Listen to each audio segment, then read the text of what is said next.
Bueno, buenas noches. Bienvenidos a CIPIA, una institución que está muy contenta hoy por poder recibir, creo que por segunda vez, a Mario Marrone en nuestro centro. Tenemos el placer de poder compartir con él este encuentro con la excusa de la presentación de un nuevo libro que ustedes creo ya conocen, sobre sexualidad, en un autor especializado en el apego. Quería también agradecer a Manuel Herrer, el editor, que ha tenido el detalle de elegirnos para poder auspiciar este acto en nuestra institución. Colaborador leal, creativo y siempre presente con nosotros. Agradecer al resto de compañeros para la presentación y a Chuche, el grupo, para el libro. Un libro que plantea una temática compleja, lo acabo de terminar de leer hoy. Somos muchos y no me voy a extender porque me entusiasmé muchísimo, tomando notas que me llevaron a la vez a otros autores. Es un libro que hace un recorrido sobre una temática muy compleja para el psicoanálisis y muy compleja también para la vida, que es la sexualidad. Hace un recorrido muy rico sobre el libro, redefiniendo lo que es la pulsión sexual y lo que es la sexualidad, una energía cabalgada por muchos otros módulos motivacionales o efectos que no necesariamente le dan una predominancia tan primaria como mal entendida en el que se le ha dado desde el psicoanálisis. Es un recorrido que hace inclusive desde las distintas concepciones que menciona Freud, desde 1901, 1905, 1908, 1911, donde termina generando la idea de la sexualidad como una energía motivacional del sistema. Es muy interesante el capítulo sobre parafilias, sobre neosexualidades, en la terminología de McDougall. Es un capítulo aclaratorio sobre una estructura muy compleja y nunca bien determinada, nunca bien comprendida en última instancia. Estoy leyendo algunos autores que mencionan mucho a Otto Rank, que habló mucho de sexualidad, y él dijo que era la hermana gemela de la muerte y que la sexualidad, uno de los grandes temas para el psicoanálisis, era que daba lugar al cuerpo, un organismo biológico, falible, finito, y en ello tenía que tramitar la sexualidad, también elementos de orden narcisístico muy importante como la muerte. Había un poema de Benedetti que decía: una mujer desnuda y en oscuro a veces nos salva inclusive de la muerte. Siempre la relación entre la angustia básica de castración del ser humano, que no es edípica, sino es narcisística en la medida que somos seres conscientes y finitos, se tramita y se entremezcla mucho a nivel de la sexualidad. En el caso de Marrone y de su libro, me gustó mucho también que incluyera un capítulo sobre sexualidad tántrica, porque tal vez el destino de la sexualidad sea pasar de una sexualidad pregenital infantil a una sexualidad genital adulta, donde se une lo disperso y polimorfo, y tal vez no termina ahí. Tal vez la sexualidad tenga que avanzar, como decía Octavio Paz, hacia una llama azul, a un nivel de unidad y de búsqueda de unidad y de espiritualidad en el juego de la sexualidad como un medio para un fin. Es un libro realmente interesante para debatir, para explorar, y creo que tal vez en el coloquio se abran algunos puntos de interés en los participantes que no han leído y en los miembros que han venido aquí y hayan tenido la oportunidad de leerlo. Es un libro claro y siempre que leemos libros de Mario tiene una forma de expresión accesible que confirma que, como decía Gustavo Pis, un antropólogo que viene regularmente especialmente a nuestra institución, no todas las aguas oscuras suelen ser profundas. Gracias, Mario, por venir, por estar en nuestra institución otra vez. Luego seguiremos hablando en el coloquio del contenido del texto y doy la palabra al resto de participantes y luego Manolo va a presentar en extensión también la figura de Mario. Buenas tardes y bienvenidos una vez más a un acto más que celebramos en Acipia, donde tantas veces nos hemos reunido casi ya en plan familiar. También resulta familiar establecer un coloquio con un autor que es familiar y además clave dentro de la editorial. Hace 17 años que conozco al doctor Marrone. Cuando me trajeron la primera vez un libro suyo, estaba publicado en inglés, ¿te acuerdas? Attachment and Interaction. Dije que no me interesaba publicarlo porque había que traducirlo, lo que es costoso, había que pagar derechos de autor al editor inglés, lo que no hace ninguna gracia, y además era un libro más dentro de la bibliografía inglesa del apego, y en España, en español, Bowlby se estudiaba un poco en las facultades, y nada más. Entonces tampoco tenía mucho sentido un libro más de la teoría del apego en un contexto donde no se le conocía ni al propio fundador de la teoría del apego. Así que le dije a la amiga que venía, nuestra querida Jorgelina Rodríguez O'Connor, que Simática no estaba interesada en ese libro. A las pocas semanas recibí una llamada por teléfono. Hola, soy Mario Marrone, le llamo desde Londres. Ah, buenas tardes. Y le quería preguntar que, como usted dice que no está interesado en mi libro, si yo voy a Madrid, ¿usted me va a recibir? Oh, yo me quedé muy sorprendido y le dije, doctor Marrone, si usted viene a Madrid, yo le invito a cenar. Y vamos a hablar, ¿no? ¿Qué menos? Entonces nos encontramos. Me encontré con una personalidad curiosa, compleja, científico, pero muy abierto, muy accesible, muy fácil de relacionar. Y entonces creo que fui el primero que quedé seducido por este señor. Luego ha seducido a mucha más gente, en el sentido profundo y valioso de la palabra seducción, ¿no? Que habría que hablar de ella, ya que vamos a hablar de la sexualidad, hablemos de la seducción. Entonces le dije, ¿por qué no hacemos una cosa? Mañana me voy a tu hotel con este libro en inglés y sobre él organizamos que tú seas el introductor de la teoría del apego en castellano. Y así lo hicimos. Entonces sobre Attachment and Interaction organizamos un esquema nuevo de un libro que fue la teoría del apego, un enfoque actual. Y ahí ese libro ha hecho que empiece a haber grupos de estudio en Latinoamérica que lo trabajen. Luego Simática se ha implicado con la teoría del apego, hemos publicado una serie de obras. Nos metimos en IANIA, la organización que Mario había creado en España sobre la teoría del apego, en fin, una serie de actividades, y hemos contribuido. Yo me siento orgulloso de pensar que Simática ha contribuido que Mario Marrone sea una figura conocida a nivel internacional y que tenga mucho peso, por suerte, en el desarrollo de la teoría del apego. No me quiero enrollar porque hay tanto que hablar hoy, ¿no? Entonces solo diré que este es el último libro hasta ahora, pero habrá más, porque es un hombre muy productivo, muy activo.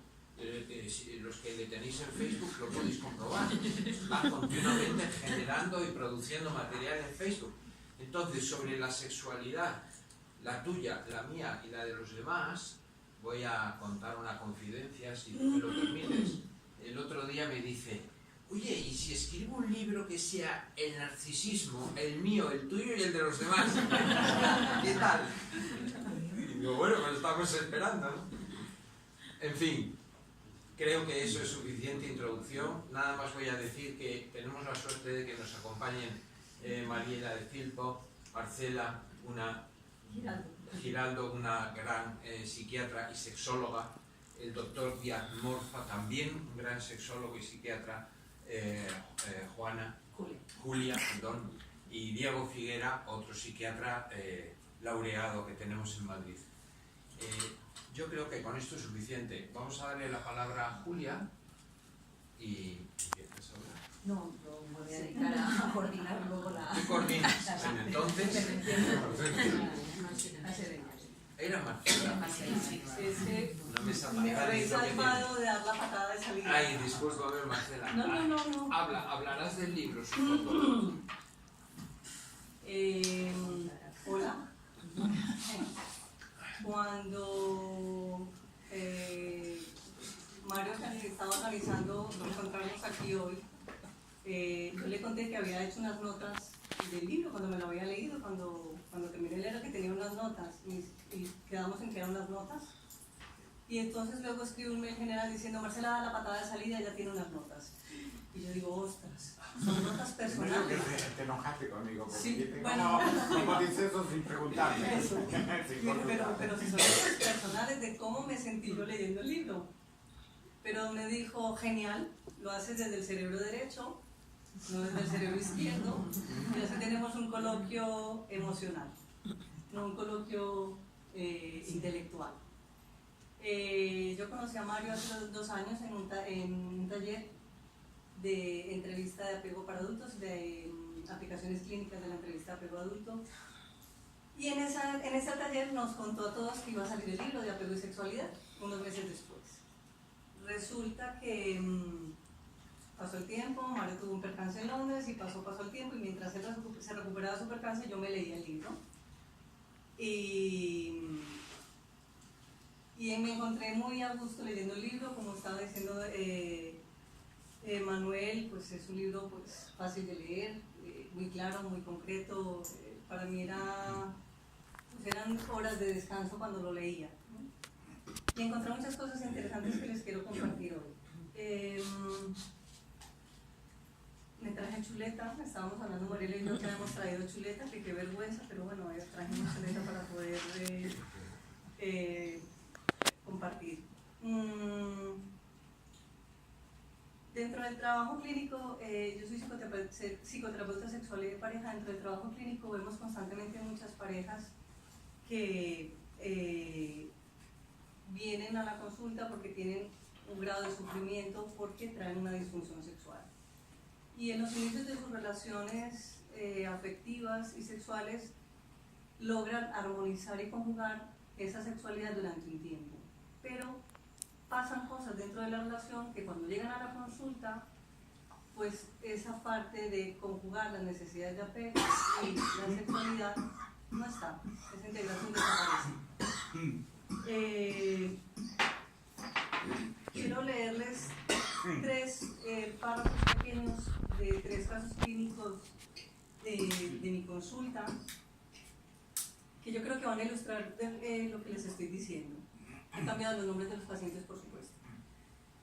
Manuel y Ana, ella tiene 44 años y él tiene 49 años, llevan 17 años de relación.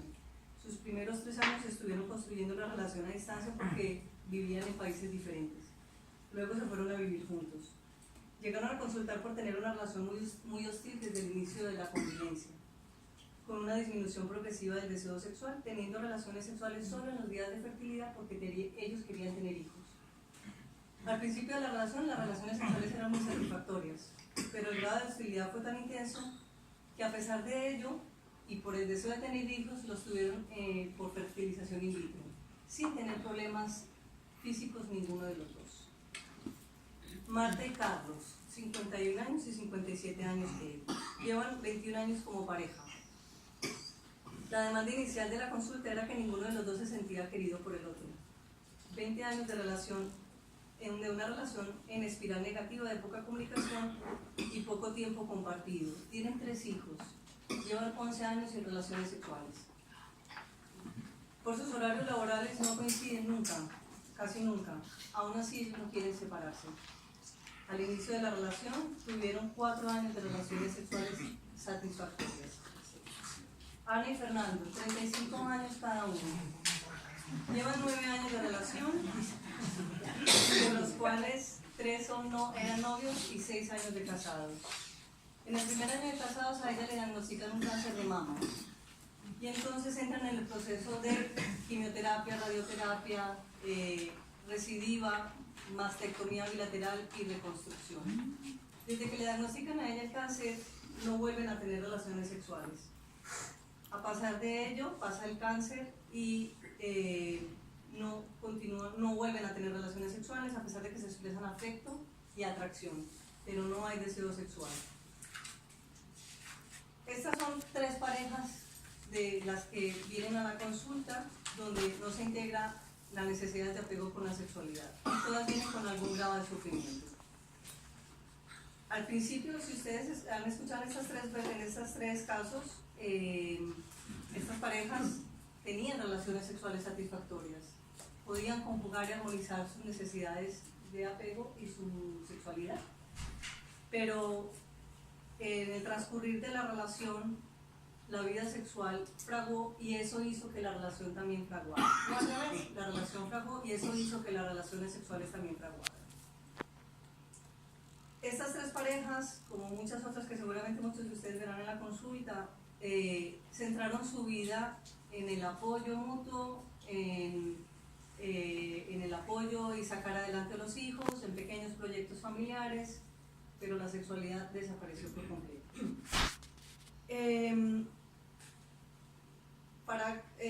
Yo me formé en la escuela de José de Morfa, que es la Asociación Española de Sexología Clínica. Yo creo que hay una de las cosas grandes que aprendí es que el síntoma sexual está en el vértice, en la punta del iceberg. Debajo hay un montón de aspectos sistémicos, entre los cuales están las historias de apego de cada miembro de la pareja que entra a formar esa relación.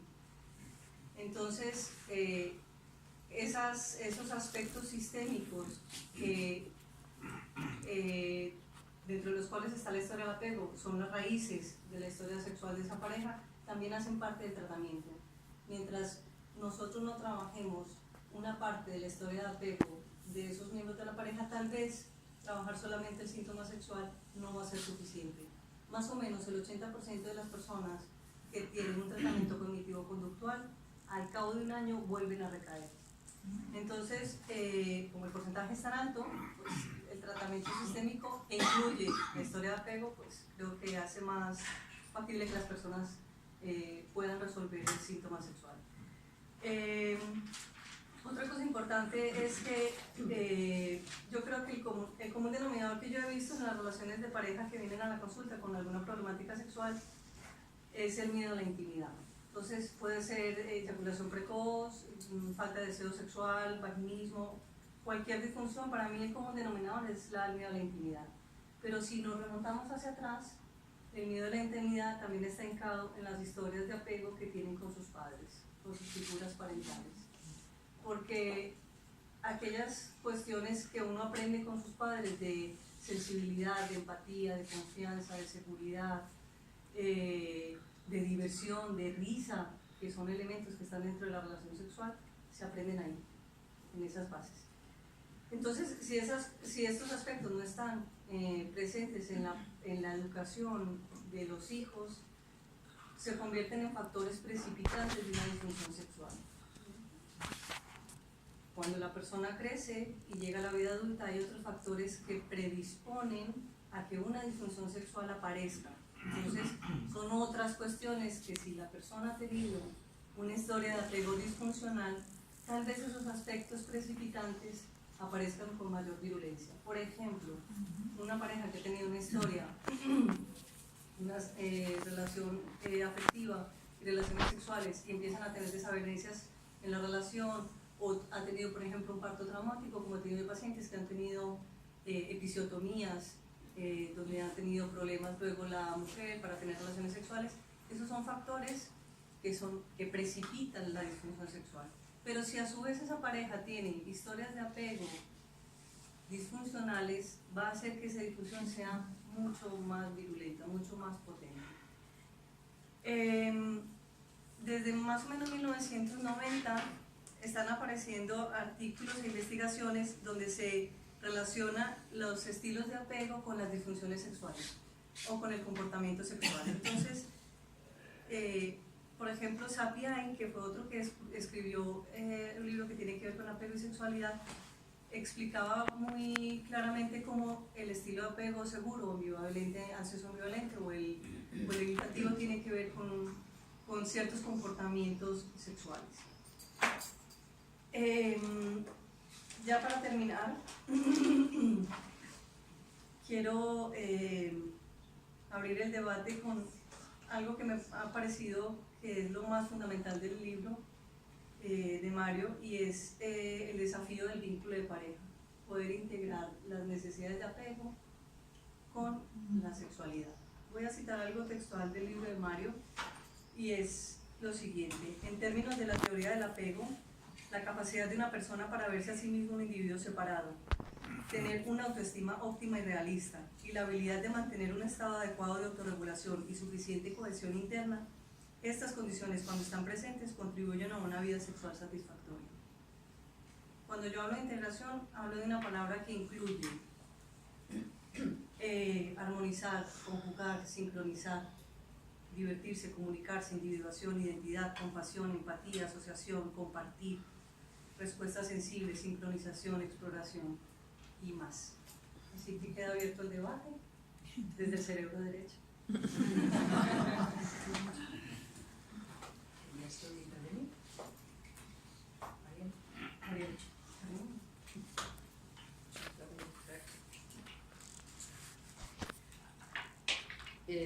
Bueno, en mi caso también pregunté más o menos cómo iba a ser la mesa. Mario me dijo lo que te inspire y que cuanto más lugar a debate dé, mejor.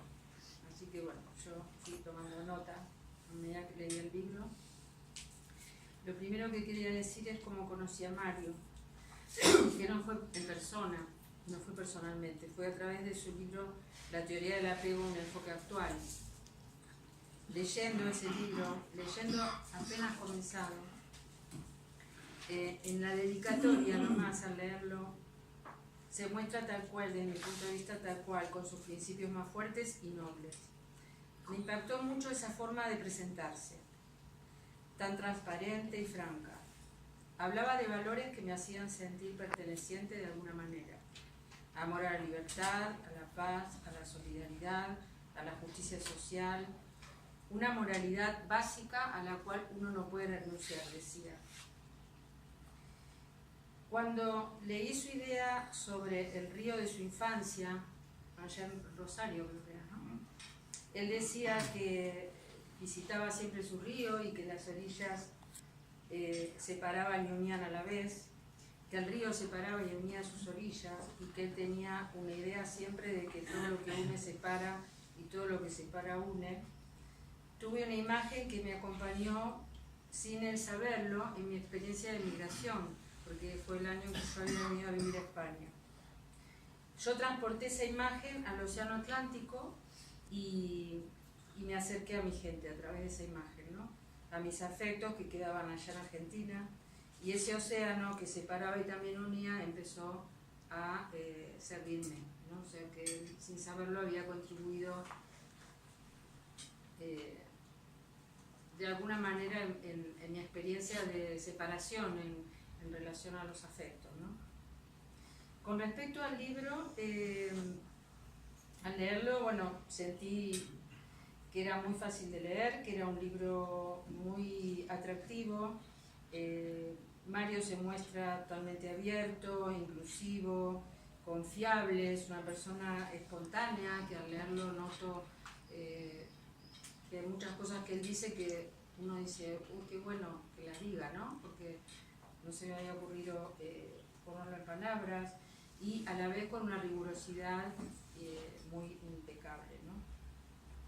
Es un libro, como digo, fluido y que abre nuevas perspectivas integradoras, porque trae teorías y trae líneas de múltiples, ¿no? Integra muchos autores, muchas líneas desde el psicoanálisis, de la sociología, y posibilita al leerlo, me da la impresión, una apertura en el universo de la calidad de vida. Yo creo que dije, bueno, a mi edad todavía hay un mundo por descubrir en la sexualidad. Es como que al leerlo él manifiesta un universo, ¿no?, sobre el área de la sexualidad importante.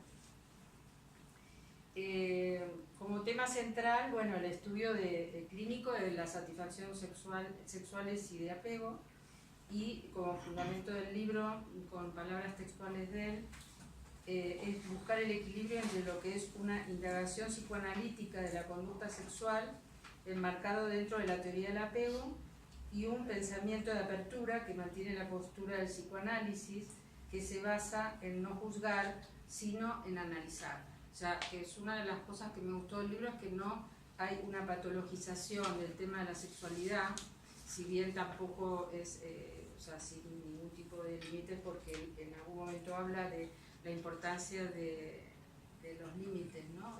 Éticos en cuanto al encuadre. Cita algunos autores en ese sentido. Entonces, lo que trata de mostrar el libro, además, es la implicancia que tienen las experiencias interpersonales,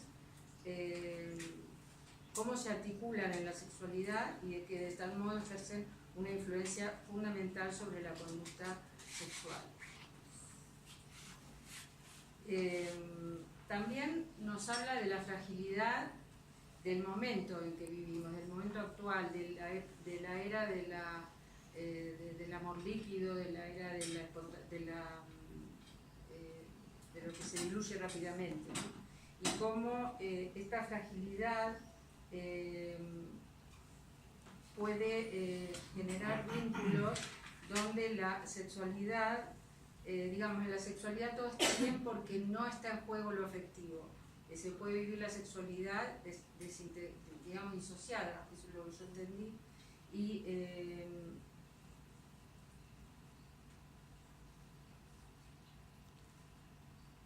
que justamente lo que señala es que para esto es un problema en este momento, ¿no? Entonces, yo después lo traigo como algunos casos así que me preocupan en cuanto a este tipo de vivencia de la sexualidad como una salida frente a la era de la incertidumbre o de lo que se diluye. No me sale la palabra. Bueno, otro tema que me pareció importante es el tema de los mitos que él desarrolla, que yo lo relaciono con las creencias matrices pasionales de las que habla Hugo Blechmar, como creencias, como contenidos discursivos que se van grabando en el inconsciente originario desde, digamos, tanto en la infancia como a lo largo de la vida, pero venidos desde la cultura. Es decir, son mitos sobre el orgasmo, sobre cómo debe ser uno en la relación sexual, y eso vemos cómo determina mucho, no solamente puede determinar disfunciones en la sexualidad, sino también conductas de repente evitativas de relaciones sexuales o de tener una pareja, o incluso desactivación sectorial del inconsciente, una desactivación del deseo sexual. La persona cree que de repente dejó de tener deseo sexual y hay una desactivación porque su identidad no se ve representado como se espera que sea en esa relación, ¿no? Hay casos de parejas, por ejemplo, donde la mujer o el hombre llevan adelante un rol muy de cuidadores, ¿no?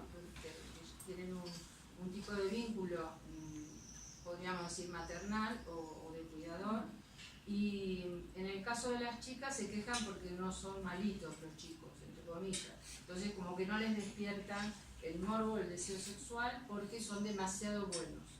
Eso he escuchado en muchos casos, sobre todo en las adolescentes, y en el caso de los hombres, bueno, de que los asocian esta conducta con que en lugar de una esposa tienen una madre. También me preocupaba el tema de los casos de adolescentes que veo en la consulta. Ahí, bueno, lo traigo para debatir después, que pierden la autoconservación, se exponen en relaciones de pareja donde por preservar desde el punto de vista narcisista al chico más guapo o al chico con el que ligó, que cómo lo voy a perder, aceptan tener relaciones sexuales sin protección, por ejemplo, ¿no? o aceptan cualquier tipo de situación que les propongan, con tal de no perder esa relación. Apego, sexualización del apego, bueno, el narcisismo que entra en juego, y por otro lado la autoconservación que creo que se pierde, ¿no?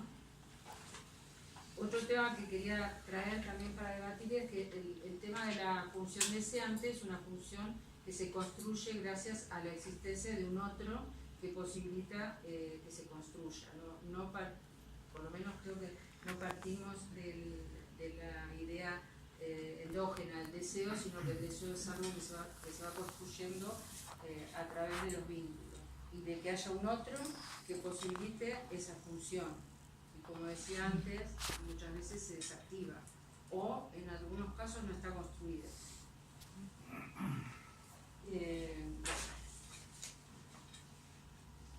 Y tenía el caso también para traer para que pensemos de personas, de mujeres de más de 40 años o 40, rondando los 40, que comienzan una vida, una búsqueda de relaciones sexuales, de tener relaciones sexuales, porque sexualizan la idea de que se les pasa el tiempo para la maternidad.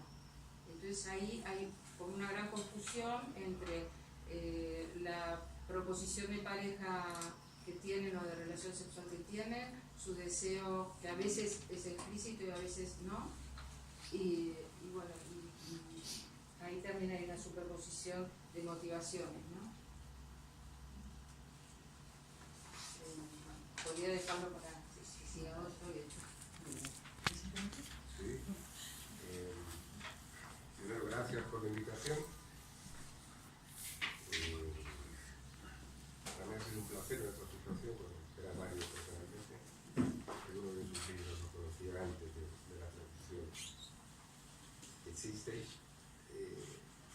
En la Asociación Española de Sexología Clínica, llevamos formando a psiquiatras, psicólogos, médicos, etc. hace 35 años, siempre hemos tenido como una referencia a Butler. Y obviamente todos los demás autores ingleses y americanos con todas las soluciones. Desde Fonagy a Lichtenberg, etc. Quiero decir que para mí ha sido una enorme satisfacción, igual que el libro de Zapiaín, encontrar otro libro en el cual intentara comprender profundamente uno de los aspectos motivacionales importantes del ser humano, como el apego y la sexualidad, el narcisismo, la autoconservación, etc.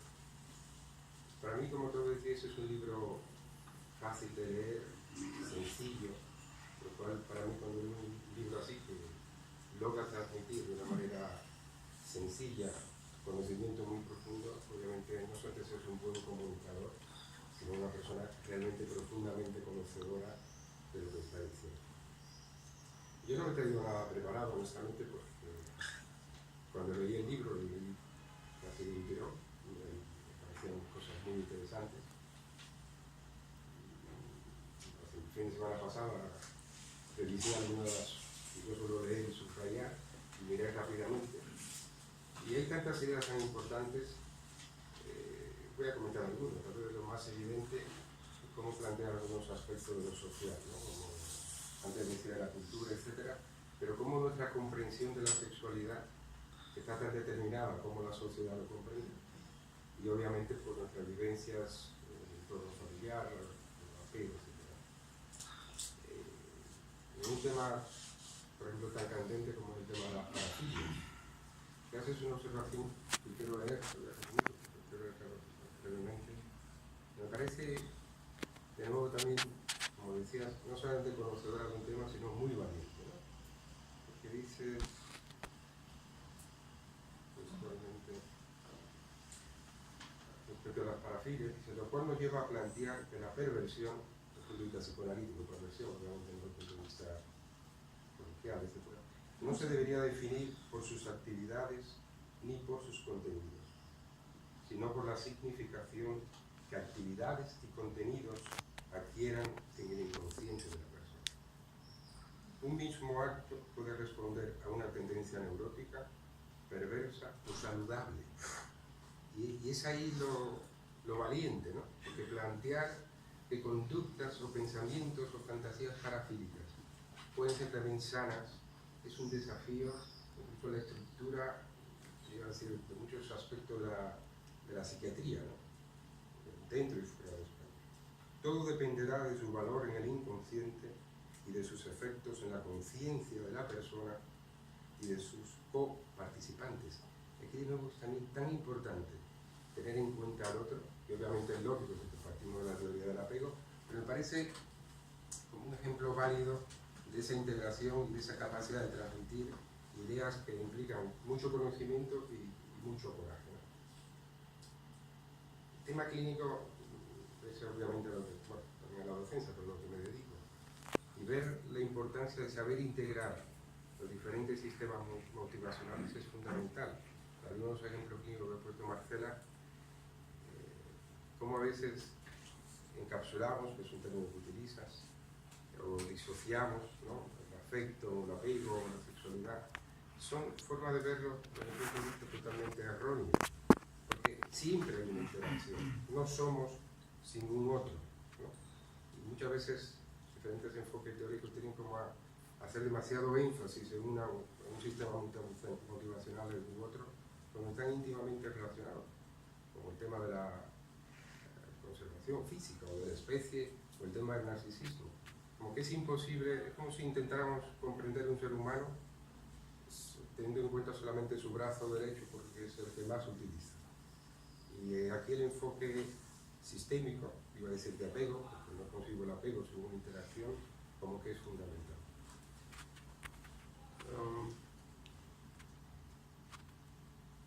Plantea el libro también algo que todos sabemos, ¿no? Pero que tiene que ver mucho con el apego y la sexualidad, insisto, y el narcisismo, que hablamos énfasis en el apego y la sexualidad. Es ese dilema entre cuánto queremos de proximidad y cuánto queremos de distancia, ¿no? Esa danza de la intimidad que llaman muchos autores, cómo la manejamos a través de la sexualidad o del apego, ¿no? Y me pregunto, cuando hablamos de sexualidad, ¿qué estamos entendiendo cada uno de nosotros? ¿Qué es la sexualidad? ¿No? A nivel coloquial, la gente habla de sexualidad cuando piensa en genitalidad.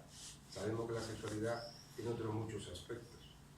Y no quiero crear una fusión o confusión, volviendo al tema de este dilema básico de todo ser humano, pero es difícil hacer una separación, insisto, desde el punto de vista clínico, o cómo ese dilema, el paciente o su pareja, hetero u homosexual, porque creo que es importante también el tema de la homosexualidad, que da para mucha riqueza, o de muchas personas que tienen una conducta y una orientación sexual bisexual.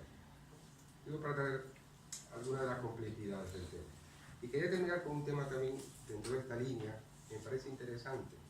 ¿Cómo, aquí es un grupo más psicoanalítico, podríamos plantearnos y en el coloquio debatir la integración del concepto del complejo de Edipo, como lo entendemos actualmente, y el apego? Y cómo eso, por ejemplo, se manifiesta en la clínica. Cómo, y vuelvo a insistir que es imposible en la realidad clínica y en el psiquismo de la persona hacer esa separación. Cómo cada sujeto puede integrar dentro de esa situación edípica clásica mi rivalidad con mi padre y a la vez el apego con la figura de mi padre, ¿no? O la deseo hacia mi madre y el apego con la figura de mi madre. La sexualidad entre mis padres y el apego entre ellos. Pongo un ejemplo, insisto, cómo todos esos sistemas están integrados y cómo sería tal vez, en función de lo que estamos compartiendo, un buen objeto de debate. Bueno, hola a todos, buenas tardes. Agradecer desde luego el poder compartir con todos vosotros, a muchas de las personas que están en la mesa, que os conozco personalmente, algunos desde hace muchos años, a José, hace años que estuve con él. Mi primera charla fuera de cuando yo era residente, la di en la Asociación de Sexología Clínica de José de Morza. Y luego he estado con Roberto muchos años también, nos hemos tenido relación a través de Acipia. Y finalmente, desde luego, conocí a Mario hace ya casi 10 años Y con Mario la relación no puede ser nunca neutral porque enseguida se mezcla las vivencias con él y sus propias maneras de pensar. Y nosotros hemos compartido mucho nuestras familias, conozco su familia, él conoce la mía, hemos estado juntos, nos hemos bañado juntos, hemos comido, hemos hablado de muchas cosas y hemos hablado de sexualidad muchas veces.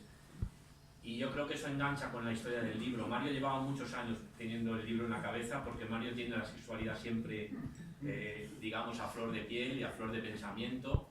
Y yo creo que él cuenta una cosa muy importante en el libro y es: por fin me atrevo a sacar la sexualidad del armario del psicoanálisis, lo dices así prácticamente, y entonces voy a hacer un recorrido, y yo creo que lo que hace Mario es lo que hace siempre para mí en su manera de pensar y de trabajar con la gente y también con los grupos humanos, y es que siempre traspasa el límite de lo psicoanalítico, el límite de lo cultural, el límite de lo social, lo traspasa y lo integra, está continuamente en esta idea de que yo creo, porque en el fondo Mario está muy al día de, para mí, las nuevas situaciones actuales en cómo se pueden entender todos estos conocimientos, que es la complejidad, por un lado, desde cómo lo define Edgar Morin en el siglo pasado, y la intersubjetividad. Y todo eso yo creo que engancha con la teoría del apego perfectamente, y yo creo que ahí él explora la sexualidad siempre para intentarla integrar dentro de estos contextos. Pero creo que Mario, como hace siempre, sobre todo cuando hace un diálogo con él mismo y con los demás, porque para mí este libro es como si estuviéramos hablando en el porche de tu casa en Elche o con Javier Sempere, me acuerdo de estas conversaciones, siempre te vas más allá y ahí siempre asumes riesgos. Y yo creo que Mario, una de las cosas más importantes es que asume riesgos. Y el libro tiene muchísima polémica desde mi punto de vista. Y es una polémica que podríamos hablar de un montón de cosas. Hablas de que se puede vivir sin sexualidad, hablas que la sexualidad hay que estar continuamente negociándola, permanentemente, a lo largo de toda la vida, para poderla integrar con el resto de los sistemas motivacionales, y que si no tenemos esa capacidad de tener diálogo reflexivo con nosotros mismos y con nuestras parejas sexuales, pues realmente es cuando la sexualidad se nos coloca como un conflicto. Y ese conflicto, a su vez, refleja el resto de los conflictos que tenemos. Y yo creo que lo que haces es una exploración de esas interrelaciones entre sexualidad, el apego y todos los demás sistemas motivacionales, y enganchándose en algo fundamental que es la cultura y la religión.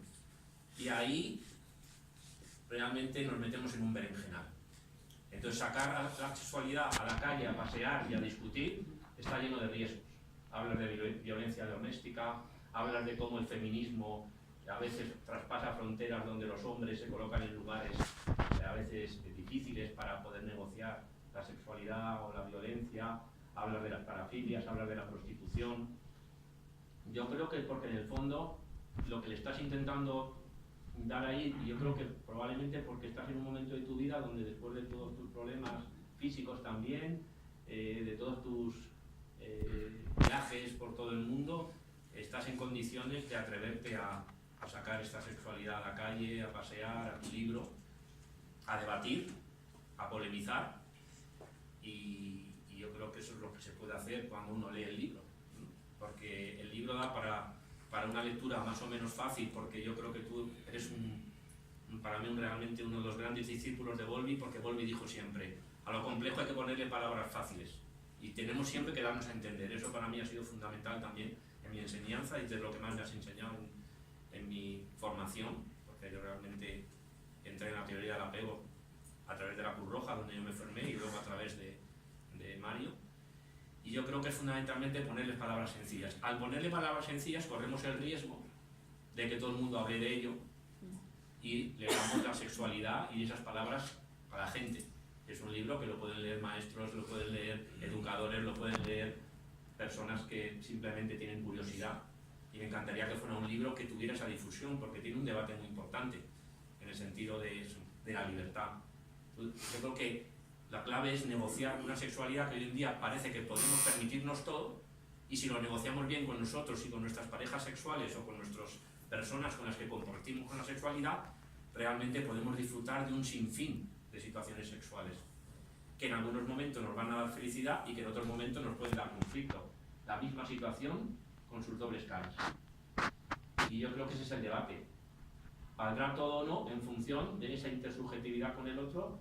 Y yo creo que ahora es una cosa también muy importante, y es una reflexión de la sexualidad para uno mismo. en cada momento de la vida. Y bueno, pues quizá por eso podemos debatir entre todos todas estas cuestiones, ¿no? O sea que te agradezco sobre todo la valentía, te agradezco el que lo hayas puesto en boca de un libro pues sencillo de leer y abierto a muchos aspectos. Solo darte las gracias. Sí, bueno.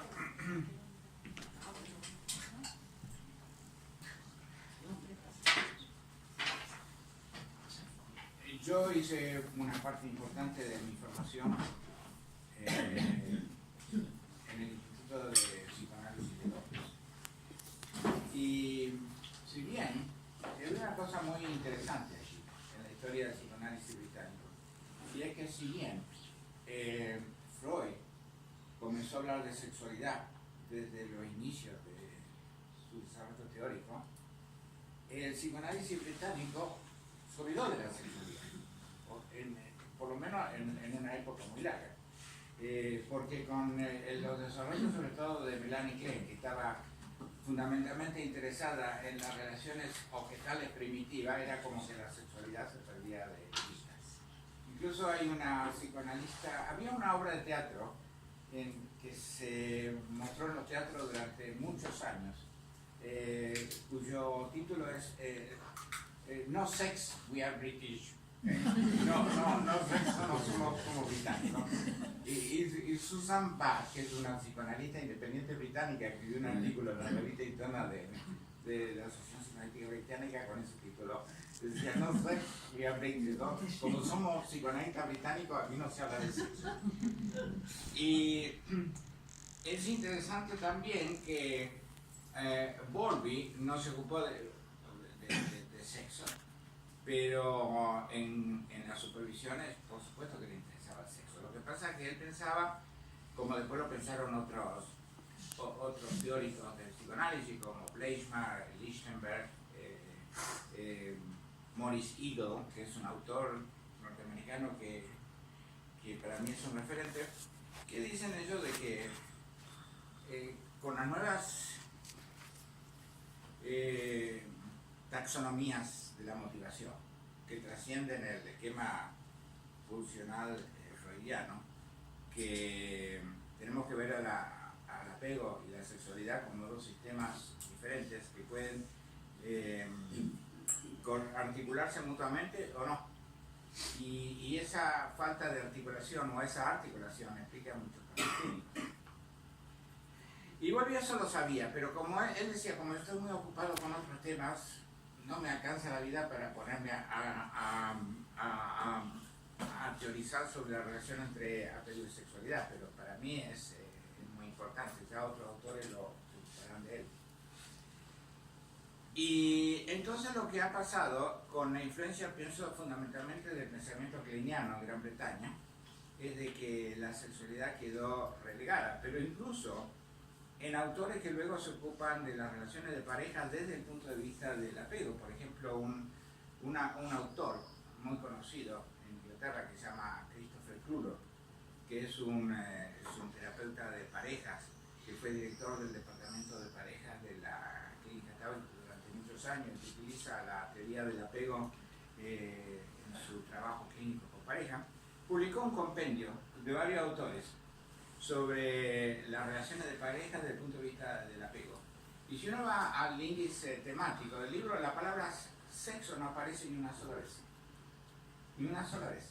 Es decir, como que nosotros estamos interesados en las relaciones, cómo en las relaciones adultas se reproducen las relaciones objetales primitivas, pero que la sociedad no entra. Cuando yo estaba haciendo mi formación, yo siempre me acuerdo que estaba yo en un seminario con un psicoanalista freudiano, que ya está fallecido, que dijo en un seminario que la homosexualidad es una patología muy seria, y que alguna gente dice que los bisexuales son menos patológicos porque tienen un poco de heterosexualidad. Y dice, yo creo que los bisexuales son todavía más patológicos porque a la homosexualidad se le agrega la confusión. Hoy en día nadie lo sostendría eso. Incluso la Asociación Psicoanalítica Británica está afiliada a una federación de instituciones de formación en psicoterapia que sería parecido a lo que en España se llama FEA, ¿no? En el código ético dice que un analista que sostenga que la homosexualidad patológica en este momento es considerado una falla ética o deontológica severa.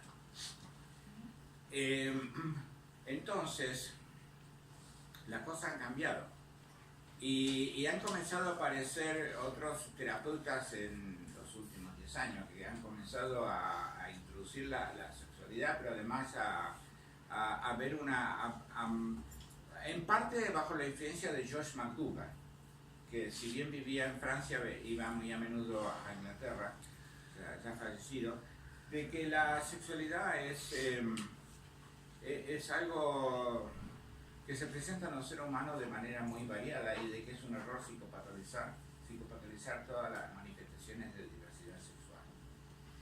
Entonces, en un simposio interno de la Asociación Psicoanalítica Británica de hace unos 3 o 4 años atrás, se hablaba de los cambios que ha habido, ¿sí? Como ahora en este momento ya no se habla de homosexualidad como algo patológico. Incluso en aquella época un candidato que quería hacer la formación psicoanalítica, si era homosexual, no entraba, y ahora sí puede entrar.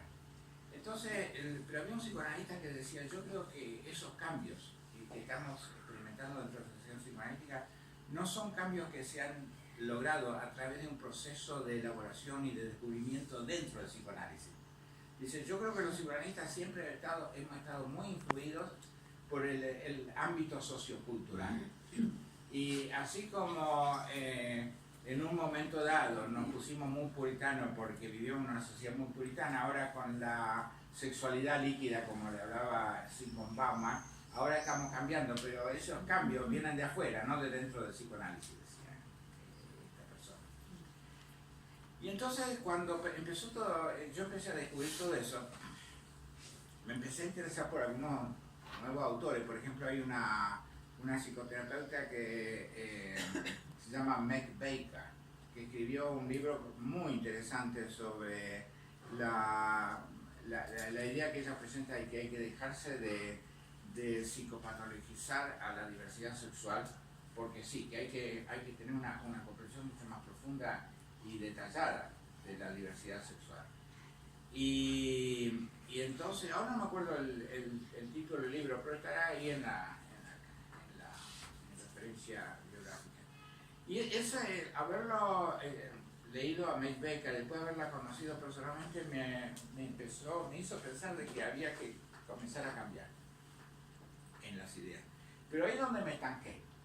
Y gracias a Meg Baker me llevó 3 años más terminar de escribir el libro. Porque yo no sabía qué hacer con ese conflicto entre la concepción psicoanalítica de la perversión y las nuevas ideas que están apareciendo diciendo, bueno, ni siquiera hablar de perversión. Incluso en Londres hay una clínica que se llama la Portman Clinic, donde trabajó durante muchos años Estela Bueno, que es una autora de Simática, es una psicoanalista argentina que vive en Londres y que se ha ocupado de la sexualidad, de la perversión femenina. Bueno, esa era una clínica que durante muchos años era una clínica dedicada al tratamiento de las perversiones sexuales. Y ahora han cambiado. Y entonces ya no habla más de perversiones sexuales. Y entonces el otro día estaba hablando con un colega que es peruano y que trabaja ahí en la clínica, en esa clínica que me decían, nosotros hemos tenido que dejar de hablar de tratamiento de la perversión sexual para no aparecer como políticamente incorrecto.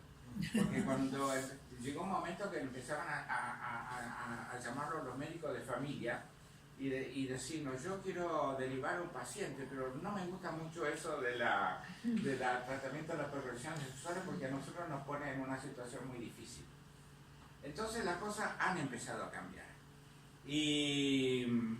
Y bueno, eso, entonces me llevó un tiempo pensar cómo afrontar todo eso. Pero yo, por otro lado, he tenido pacientes que indudablemente entran muy bien dentro de una clasificación, la clasificación psicoanalítica tradicional de perversiones sexuales. Entonces, ¿cómo diferenciar lo que puede ser una perversión clínica de una perversión no clínica? Y entonces se me ocurrió una solución, que está en el libro, pero que es que la diversidad sexual en algunos casos puede ser considerada como una psicopatología y en otros no.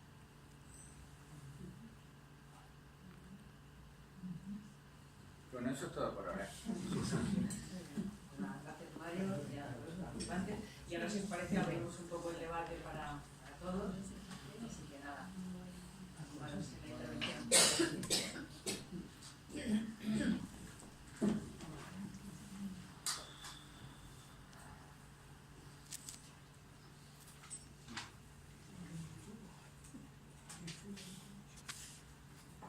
Tal vez para abrir un poco el juego, es lo que acabas de decir, conecta con la idea otra vez, como yo el compañero, que no es la sexualidad en sí lo que determina el nivel de perversión o de patología, sino en última instancia el sentido de uso que se le da a la sexualidad. Que se le da a la sexualidad o que se le puede dar al cuerpo, porque en última instancia la perversión es una actividad sexual poco creativa.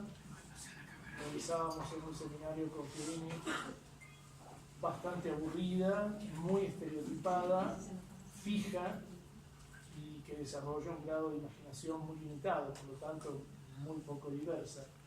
Tal vez la capacidad de la neurosis en la sexualidad es que utilice un elemento más creativo en el uso de la sexualidad. Y a veces también preguntaba si la psicosomática no podría ser un uso del cuerpo en donde ha fracasado inclusive los últimos intentos de poder rescatarse a través de una actividad sexual, entre comillas, perversa o desarrollar una parafilia. Por lo tanto, la sexualidad siempre está cabalgada, usada como un elemento premórbido que la determina y que en sí misma no nos dice nada, ¿no? Como me gusta. Bueno.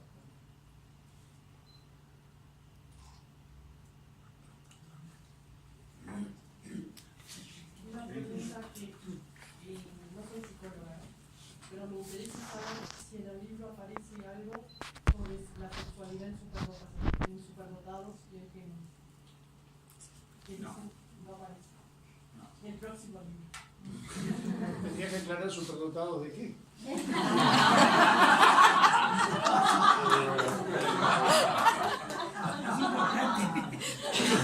Entonces me interesaría.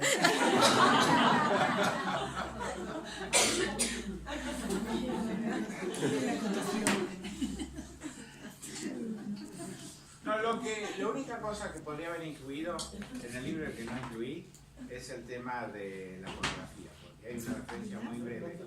Pero hace poco, no me acuerdo por qué, yo estaba haciendo una investigación bibliográfica en Google y de pronto me topé con una actriz pornográfica española que se llama Milna. Amarna Milna. Amarna Milna. Amarna Milna, sí.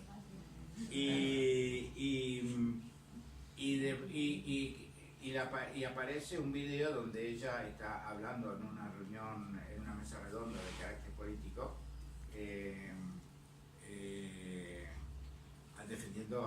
apoyando a Podemos. Y luego vi que hay otra actriz, ahora no me acuerdo el nombre, pornográfica española, que tiene pareja con un actor pornográfico y los dos están en pareja y dice que están muy felices, pero que los dos trabajan en la pornografía y por supuesto que tienen relaciones sexuales con mucha gente, ¿no? Y entonces yo me preguntaba, ¿no? ¿Qué pasa por la mente de esa gente? Y no lo sé. No lo sé, lo único que sé es de que es posible ser actriz pornográfica y tener pareja y mantenerla. Entonces, ¿dónde están los celos? ¿Dónde está el tema de que cómo se maneja todo eso, ¿no? Y bueno, hay muchas preguntas sin responder, ¿no?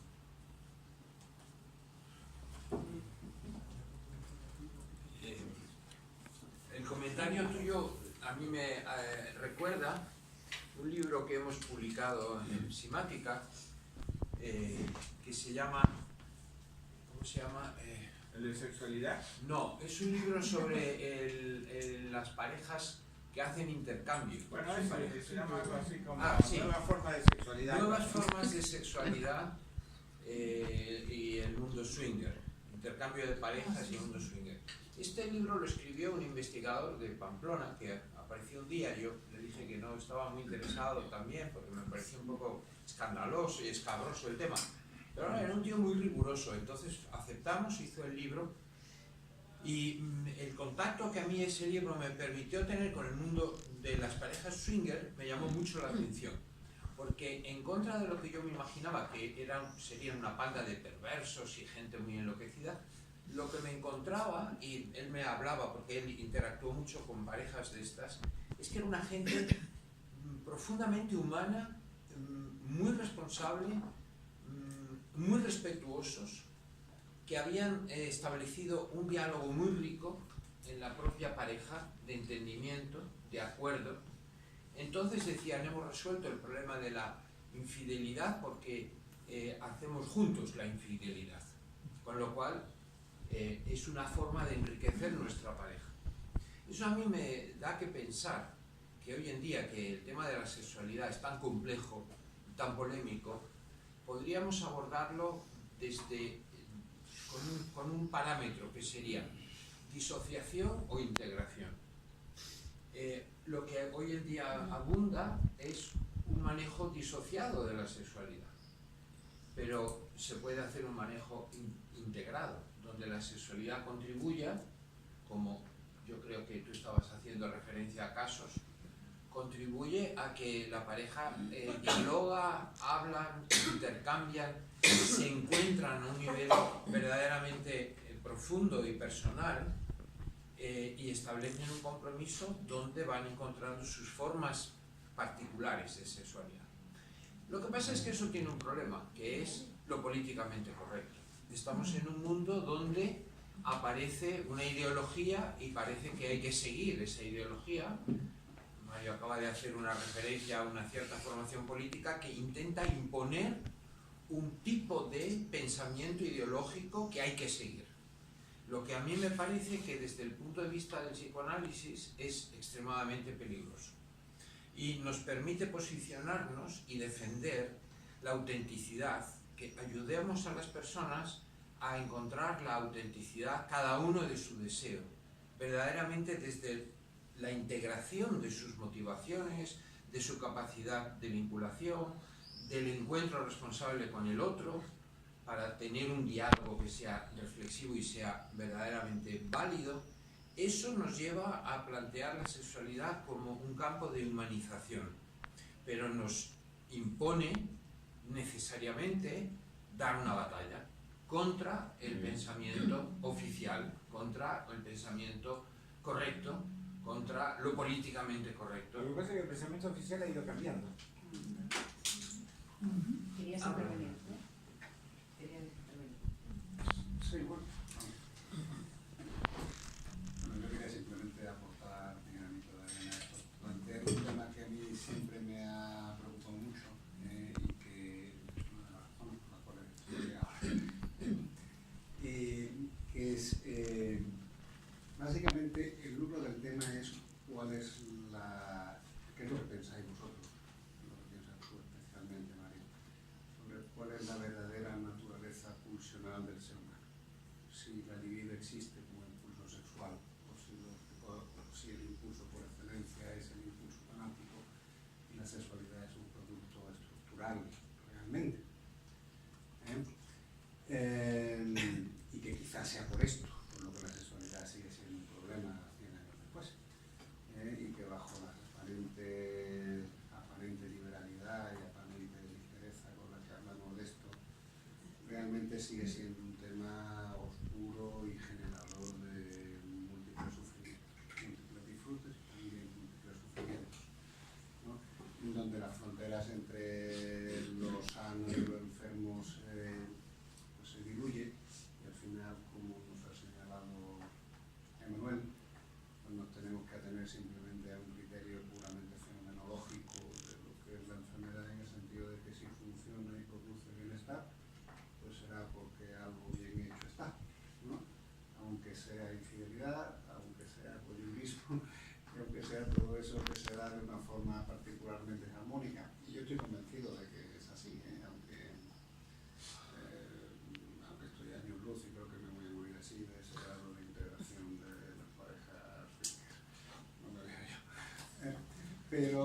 pero sí creo que hay suficientes testimonios y por los retazos que uno ve de que, pues, efectivamente, yo creo que el retrato de los clubes de intercambio y todo esto, yo creo que es exactamente como tú lo cuentas.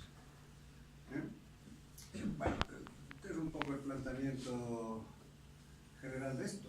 Y luego también entronco con otra cosa que también se ha dicho y que se me ha ocurrido al pasar, y es la consideración de la homosexualidad como perversa, que yo la primera vez que lo empecé a oír ya se me quedó en la cabeza hace muchos años de esto, en un seminario que compartimos, y que al final me llevó también a la idea de que es que en el fondo la sexualidad es perversa, entre comillas, no puede ser de otra manera. Y simplemente es la expresión del fondo de perversión, porque todo el mundo tiene que tener, que lo llamamos perverso cuando genera sufrimiento, y no lo llamamos perverso cuando está como en las parejas swinger, pero que estructuralmente sería lo mismo. Bueno, sí, ya me callo. Mario, ¿querías? Y no sé si... Yo puedo comentar muchas cositas. Estaba pensando que en el primer seminario, en la formación que damos, hago un pequeño ejercicio que les pido a las personas que están allí que busquen una palabra que termine en R, que implique una relación sexual. Que defina guerra. ¿Ve que termine en R? La mayoría de las personas decían, y estoy hablando que son psicólogos y psiquiatras, etcétera, médicos, es follar, generalmente es follar. Había otras muchas, podríamos decir amar, pero realmente yo decía, también la sexualidad es hablar o mirar. Hay un estudio sobre superdotados, no hay muchos serios. Quería matizar algo que hablamos aquí, y sé que es una forma de hablar, de grupos. Sabemos que la sexualidad es muy individual, ¿no? No todos los superdotados son iguales, como no todos los psicoanalistas o psiquiatras somos iguales, ¿no? Pero de los pocos estudios serios, porque sabéis que en el mundo de la medicina en general, y la psicología en concreto, a pesar de que en los últimos 12 años, no sé si lo sabéis, hay una especialidad, es la medicina sexual. Y hay una revista científica, el Journal of Sexual Medicine, con una rigurosidad igual o mayor que cualquier otra revista científica. Es decir, que hoy en día el conocimiento también médico de la sexualidad es muy riguroso. Decía esto que, a pesar de que no hay muchos estudios rigurosos, sobre lo que ahora se llama en España las altas capacidades, hay un estudio que recoge a 102 personas que se definen como altas capacidades. Y, como todo, hay un porcentaje de cada cosa. Pero mayoritariamente, no recuerdo bien, pero más del 60% tenían problemas de trastorno del deseo sexual o deseo sexual impulsivo. Tal vez se hablaba de un estudio bastante riguroso porque predominaba en ello una personalidad más obsesiva. Claro, que tienes controlar todos los impulsos. Es como si fuera lo opuesto de muchas personas con discapacidad psíquica, que no controlan sus impulsos, entonces tienen una sexualidad muy impulsiva, ¿no? Está trabajado con niños con autismo, etcétera, ves como tocan, etcétera, ¿no? Necesitan límites. Hay una anécdota respecto a la prostitución, que es un tema que aborda y es una riqueza y que planteaba cómo funciona la mente de esas personas. Vuelvo a repetir, hablamos de generalidades cuando cada caso es distinto. Pero recuerdo hace unos años, 10, 12 años, que estas cosas que un paciente te trae otro, que tuve dos pacientes que eran prostitutas. Dos mujeres guapísimas, esta que uno se tira por la calle, por el impulso, como queramos llamarle, ¿no? Por la belleza. Uno gira. Y esta mujer me contó algo de cómo conocen el psiquismo del hombre. Y ella me contaba que ella en los últimos tal vez 6 meses ningún hombre la había tocado. Ella tenía una estrategia. Una mujer cobraba cerca de 500, 600 euros, 45 minutos. Y podía tener fácilmente 10 pacientes en un día. Paciente. Voy a decir por qué digo pacientes. Fíjate lo que ella hacía. Ella les decía, literalmente, particular, por lo menos la escena que yo me monté en mi cabeza cuando yo lo contaba, era, ella tenía una fantasía, pero que nunca se la había contado a ningún hombre, pero que con él no sabía por qué, tenía confianza suficiente para contársela. Entonces ella decía, mi fantasía, a ti es la primera persona que se lo voy a contar, es que delante de mí, un hombre mirándome desnuda, abierta, etc., se masturba. Entonces, pues, el 90 y tanto % ficaban, se masturbaban, y una vez eyaculaban, desaparecía parte de la pulsión sexual y se acababa el negocio. ¿Cómo conocía el tema, por ejemplo, del narcisismo? O cómo el tema a nivel social del machismo, ¿no? Y el macho, y el único. Exacto. Hay tantas cosas en juego, pero de estas dos mujeres, las dos tenían dos relaciones de pareja estable muy complicadas. Una de ellas, su pareja, conocía que ella tenía este trabajo, porque es un trabajo. Que como todas las personas, también nosotros los psicoanalistas nos podemos enamorar de nuestros pacientes, ¿no? Pues ella también. Y ella se enamoró del que era su pareja actual. Pues había todo tipo de conflicto como el apego, los celos, todo esto, ¿no? Y otra tenía una pareja pero no sabía nada. Tenía como un mundo totalmente separado.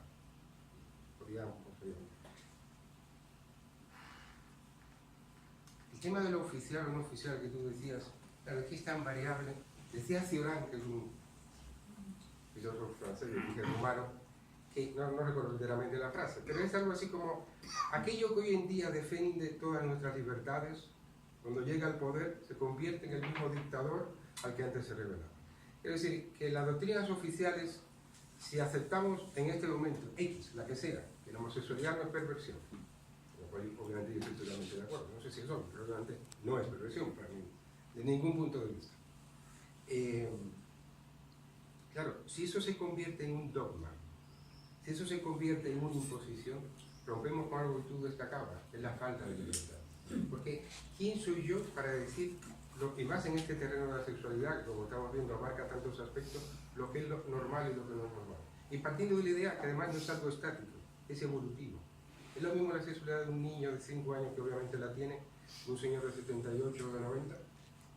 Es lo mismo con una pareja, como decía Marcela, que lleva 6 meses juntas y después de 12 años juntos. Es muy variable, como que es difícil encasillar, ¿no? Y dentro de eso es una idea que se me ha ido, también me parece importante, pero también lo recuperamos.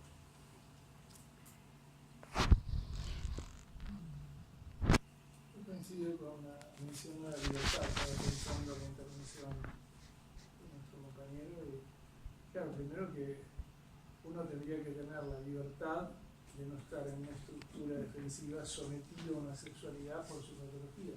No tendría que estar sometido a una concepción cultural de la sexualidad, porque eso se supone políticamente correcto. Ahora, decía Mario así rápidamente, claro, es que la sociedad cambia y la cultura cambia. El gran problema es qué es lo que no cambia, o si hay algo que no cambia. Por ejemplo, si la psicosexualidad de la mujer y del hombre son distintas, o la función de la sexualidad en última instancia puede definirse como pedía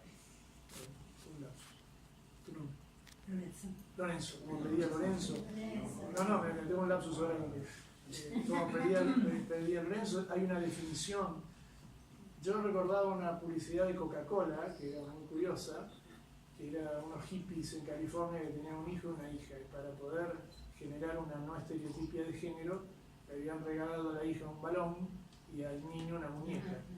Y al corto plazo, cuando el niño iba creciendo, cogió la cabeza de la muñeca, la puso así, la comenzaba a patear contra el radiador y la niña acunaba el balón de fútbol, ¿no? Entonces, claro, ¿qué es lo que cambia? Está limitado a una patología, a una cultura, y qué es, como decía McDougall, algo que irritaba mucho a las feministas, dice, para mí, las mujeres van a la sexualidad para ser queridas, los hombres dicen querer para acceder a la sexualidad.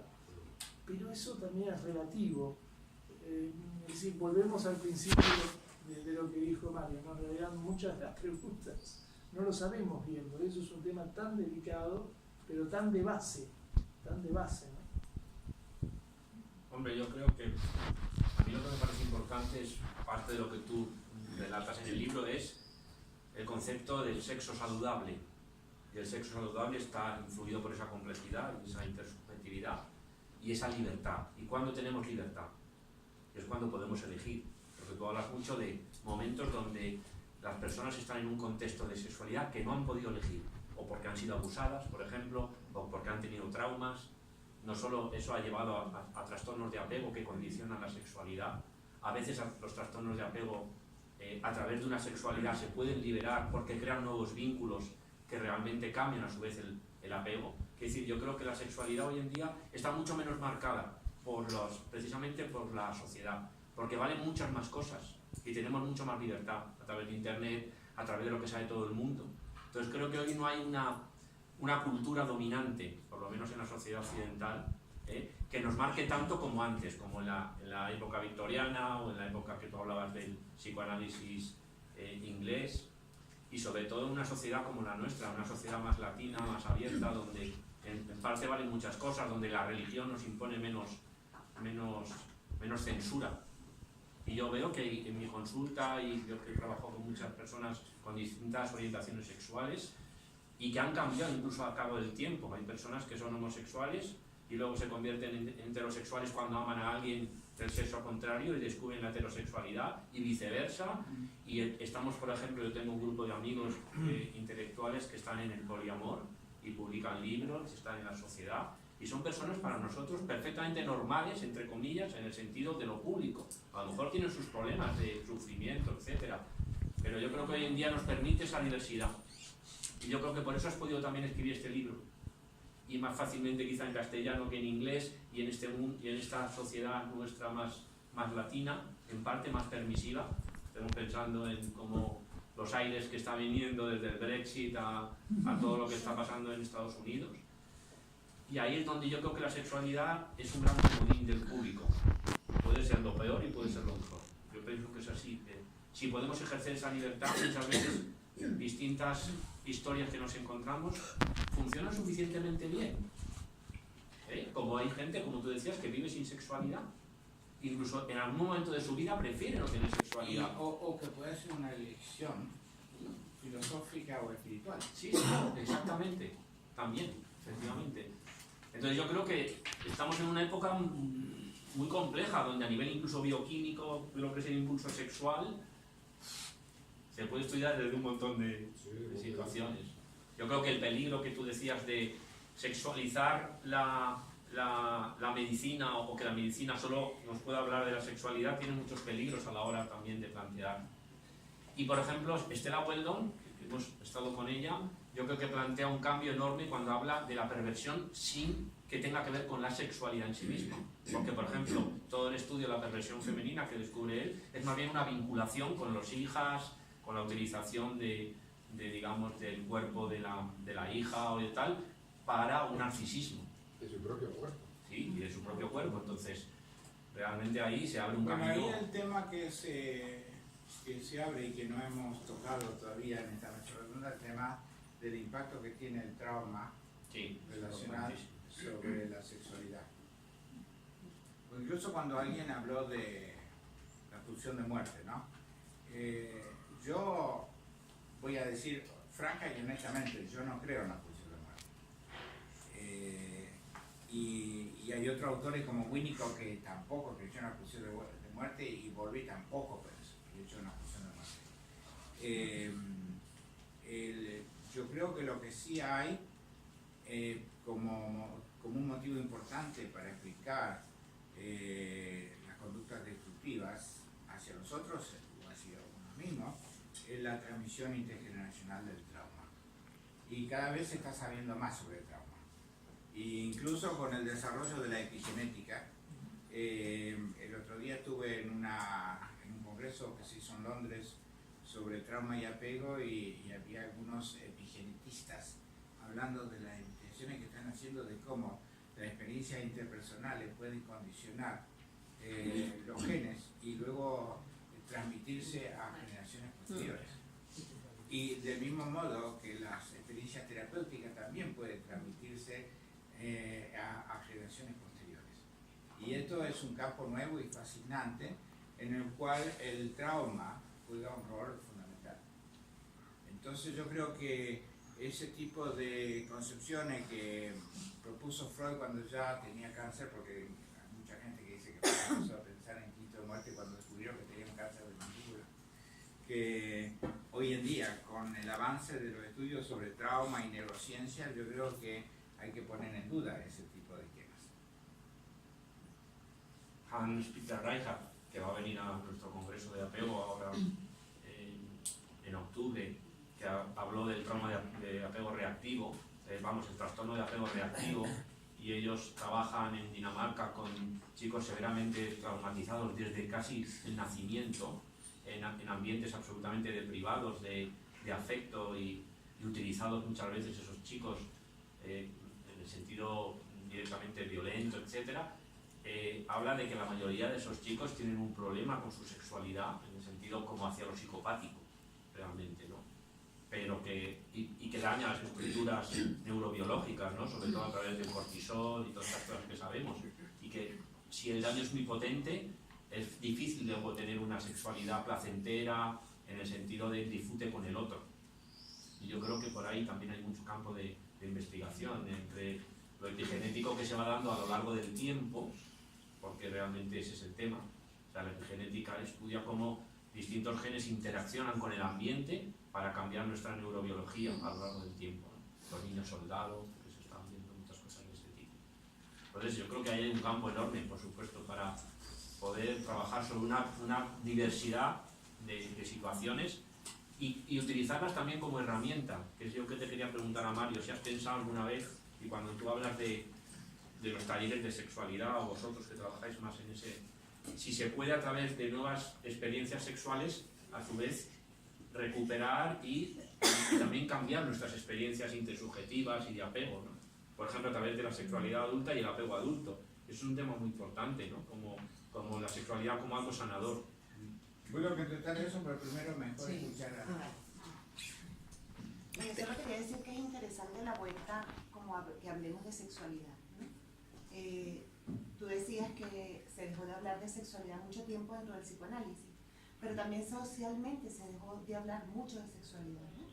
Dejamos de hablar de sexualidad para hablar de violencia, ¿no? Es como que en la época freudiana hablábamos mucho de la sexualidad, estaba muy presente, todo era sexualidad, y posteriormente todo era lo tanático, todo era la violencia, incluso en los discursos sociales todo es más la preocupación por la violencia, el drama con la violencia, qué hacer con la violencia, y como que se nos había olvidado realmente, ¿no?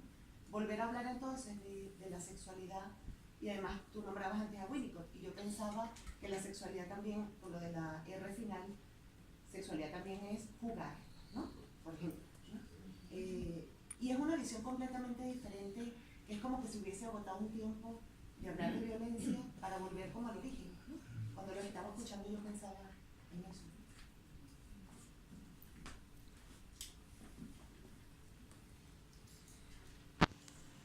Bueno, yo lo que quería comentar, que Marcela y yo hemos hecho 2 talleres de sexualidad y tenemos proyectados otros más.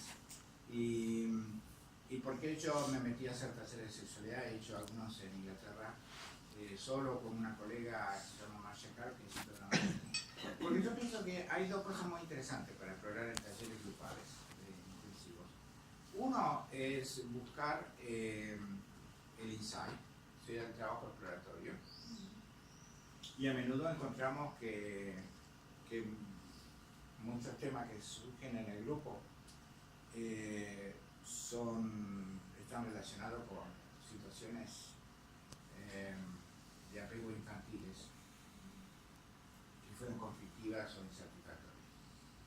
Pero el otro, ese es un motivo, el otro también es para reducir la presión del super-yo, que el super-yo punitivo que todavía reverbera en nuestras cabezas, sobre todo para gente que ha vivido en una sociedad influenciada por la Iglesia Católica, como puede ser esta sociedad, o en otras sociedades donde hay otras religiones que han censurado la sexualidad. Entonces, un poco disminuir la presión del super-yo. Pero la tercera es la posibilidad de jugar. Porque yo pienso que la capacidad lúdica tiene mucho que ver con la reorganización de lo que el grupo de Boston, de estudios sobre el proceso de cambio en psicoanálisis, le llaman la modificación del conocimiento relacional implícito. Y lo que uno de las dos personas más conocidas del grupo de Boston son Daniela Stern, que lamentablemente falleció hace 2 años, y Carmen Lyon Ruth, que es una investigadora del apego y del trauma infantil. Y lo que ellos dicen de que nosotros tenemos, a través de nuestras experiencias relacionales, construimos modelos internos de esas relaciones, a los cuales ellos les llaman conocimiento implícito relacional, que no tienen acceso directo a la conciencia y que no se pueden verbalizar. Y de que la única manera que se pueden modificar es a través de experiencias relacionales nuevas y positivas. Y eso yo creo que la importancia del juego es muy interesante. El otro día estuve en un congreso sobre play therapy que se hizo en Santiago de Compostela. Y yo fui porque me invitaron. No hubiese ido si no me hubiesen invitado a hablar. Pero una vez que estuve ahí estuve muy feliz de aprender de otros colegas. Porque lo que yo me di cuenta de una cosa, y es de que ha habido un movimiento del psicoanálisis de niño a la terapia por el juego, play therapy. Porque el psicoanálisis de niño es yo juego con el niño y le interpreto. Entonces, que es el clásico análisis infantil kleiniano, y además sabemos que Anna Freud y Melanie Klein estuvieron a punto de romper la Sociedad Psicoanalítica Británica por los desacuerdos que tenían con respecto al análisis de niños, pero una y otra tenían desacuerdo, pero en el fondo lo que hacían era interpretar. Y lo que hacen ahora los play therapy, que es un nuevo movimiento que sale de la terapia del análisis de niños, es decir, aquí vamos a jugar, no vamos a interpretar, vamos a jugar y vamos a proveer una experiencia relacional correctiva con los niños a través del juego. Y una de las cosas que fue muy interesante es de que vino un profesor de la Universidad de Leeds en Inglaterra que se llama Fraser Brown, que yo no lo conocía, que ha estado haciendo un trabajo interesantísimo, que es ir a Rumania, trabajar con los niños de los orfanatos rumanos y jugar con ellos. Y encontrar que esos niños a través del juego iban destraumatizándose hasta cierto grado. Por supuesto no son niños muy dañados, pero que el juego tenía un efecto terapéutico importante y no la interpretación del juego, sino el juego. Y yo creo que a la gente hay que ayudarlos a jugar también. Y eso en los talleres hay que ayudar a que la gente juegue. Entonces yo hablaba de este tema con Fraser Brown, que lo conocí. Yo no lo conocía, ni sabía que existía, pero me pareció una persona interesantísima y fuimos a tomar una caña ahí por Santiago de Compostela y me dice, pero tú sabes lo que dijo George Bernard Shaw, dijo, los adultos, los viejos, dice, no dejan de jugar porque se hacen viejos, sino que se hacen viejos porque dejan de jugar. Eso es. ¿Puede explicar un poquito qué hacen en los talleres de sexualidad? Porque como lo voy viendo en el Facebook y me pica la curiosidad y aparte a lo mejor me anima en algún momento, según lo que me cuenten. Eso es una pregunta difícil de responder porque siempre es nuevo. Siempre los talleres son nuevos, siempre una de las premisas que tenemos con ellos es que no planeamos. El grupo siempre le va dando a uno el material para trabajar. Lo que sí tenemos claro es que una parte importante de los talleres es que se genere plasticidad, ¿no? Que las personas que están participando en los talleres se encuentren con aspectos espontáneos o que nunca han vivenciado y que eso les permita sacar cuestiones internas, cuestionarse, preguntar, arriesgarse, por ejemplo, ¿no? Hemos hecho, en el último taller hicimos una actividad, por ejemplo, muy curiosa que fue a raíz de participación del grupo de hacer preguntas en voz alta a una persona que estaba en el centro, estaba todo el grupo, hacer preguntas en voz alta Por ejemplo, eran preguntas personales, ¿no? ¿Cuántas veces te masturbas al día? ¿No? La persona que estaba en el centro no contestaba. Pero era una cuestión, o te gustan las películas pornográficas, o te has besado con preguntas de variopinto, ¿no? Porque eso moviliza la plasticidad, ¿no?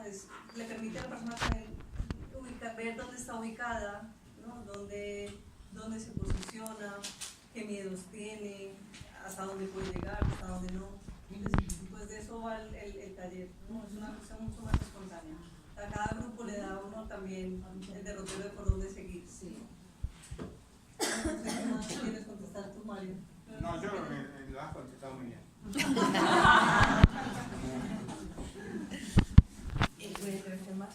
Sí, con respecto al libro, he querido entender que hay un capítulo que correlaciona, yo creo que se va a ir igual, porque no. Bueno, habla. Vale. Que con respecto al libro hay un capítulo he querido entender que correlaciona tipo de apego con sexualidad, ¿no? ¿Puede ser? Bueno, ese es un tema complicado. Claro, es que a mí eso es lo que me interesa realmente, si se puede, si hay una correlación. Bueno, hay una correlación. Ahora el tema es el siguiente, que hay muchísima confusión y banalización de las clasificaciones de apego. Vale, así que hay mucha gente que dice y cree que la teoría de apego consiste en clasificar a la gente. En clasificar a la gente por estilos de apego. Por estilo de apego. Pero en realidad hay 3 clasificaciones. Y las 3 clasificaciones se han hecho con objetivo de investigación. Las investigaciones tienen que reducir la experiencia humana a ciertas categorías para poder presentar estadísticas. El clínico va a cambiar esto, tiene que encontrar lo que es único en el paciente.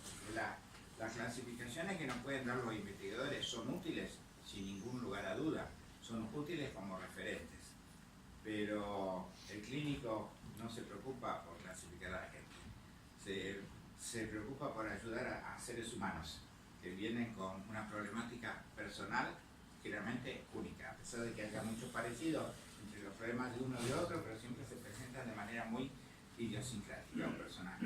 Ahora, en tema de clasificaciones hay 3 clasificaciones.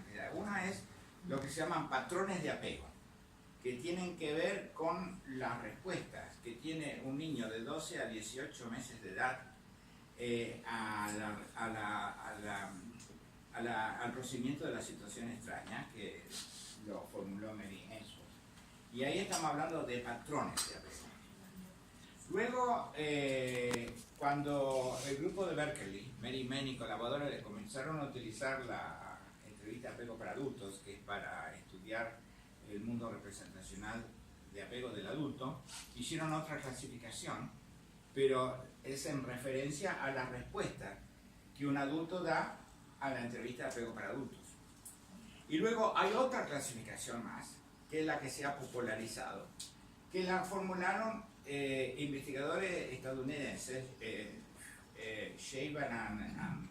Hazen and Shaban, que estudiaron parejas y dijeron que encontraban entre las parejas algunas personas que eran evitativas, otras que eran ambivalentes, otras que eran seguras, y entonces formularon una terapia, una tipología, que también otros autores como Horowitz también formularon una terapia, una clasificación similar, un poco más compleja.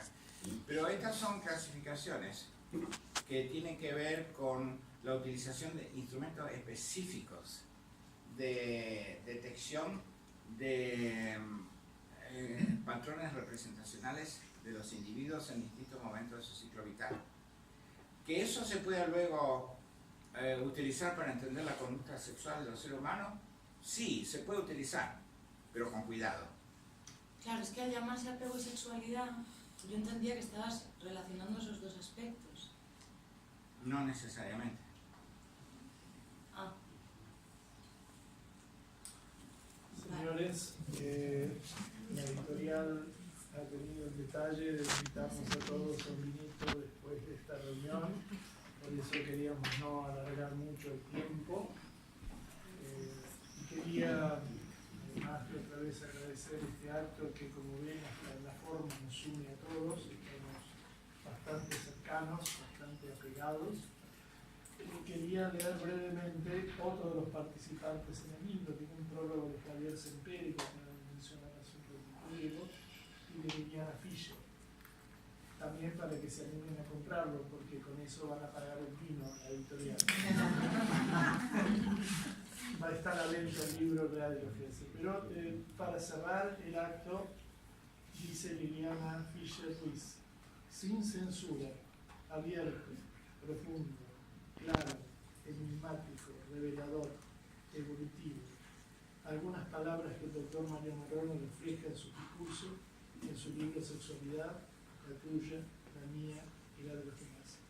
Marrone comparte y se entrega, se desnuda y desanuda con pasión, enriqueciendo a sus lectores de diversas formas. Es la mejor manera para poder justificar, leerlo, la propaganda de su compañero. Muchas gracias, Mario. Muchas gracias a todos.